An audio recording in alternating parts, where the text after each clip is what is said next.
কাঁঠাল চিংড়ির এই রেসিপিটি যেদিনই রান্না করি সেদিনই কিন্তু চালের পরিমাণটা একটু বেশি নিতে হয়।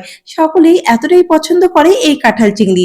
এর জন্য একটা কাঁঠালের অর্ধেকটা ছোট ছোট করে কেটে নিয়ে লবণ আর হলুদ দিয়ে কিছুক্ষণ সেদ্ধ করে নেব। কাঁঠালটা যখন আধা সেদ্ধ হয়ে যাবে তখন জল থেকে তুলে নিলাম। এরপর একটা শুকনো খোলায় জিরে, ধনে আর কয়েকটা শুকনো লঙ্কা হালকা করে ভেজে তুলে নিলাম। এবার একটা কড়াইতে একটু বেশি করে সরষের তেল দিয়ে আলুগুলোকেও ভেজে দেবো। আর আলু ভাজার সময় দিয়ে দিলাম একটু লবণ, হলুদ আর লঙ্কা গুঁড়ো। এতে কিন্তু খুব সুন্দর একটা কালার হয়। আলুগুলো ভাজা হয়ে গেছে, আলুগুলোকে এবার নামিয়ে নিচ্ছি। আর ওই তেলের মধ্যে দিয়ে দিলাম কাঁঠালগুলোকেও খুব ভালো করে ভেজে নেব। আর এদিকে চিংড়ি মাছের মধ্যে লবণ আর হলুদও মেখে নিলাম। এবার কাঁঠালটাকেও তুলে নিয়ে ওই তেলের মধ্যে দিয়ে দিলাম চিংড়ি মাছগুলোকে হালকা করে ভেজে তুলে নিলাম।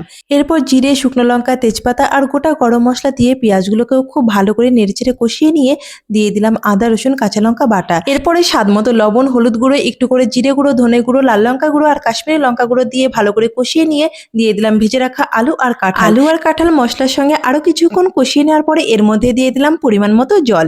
ঝোল ভালো করে ফুটিয়ে নিয়ে এর মধ্যে দিয়ে দিলাম চিংড়ি মাছগুলোকে আলু, কাঁঠাল আর ঝোলের সঙ্গে খুব ভালো করে নেড়েচেড়ে মিশিয়ে আরো 5-6 মিনিটের মতো রান্না করে নিলাম। রান্না শেষে ভাজা মশলার গুঁড়ো, চিনি, গরম মশলা আর ঘি দিলেই তৈরি দুর্দান্ত স্বাদের কাঁঠাল চিংড়ি। আজকের কাঁঠাল চিংড়ি রেসিপিটি কেমন লাগলো অবশ্যই কমেন্ট করে জানিও।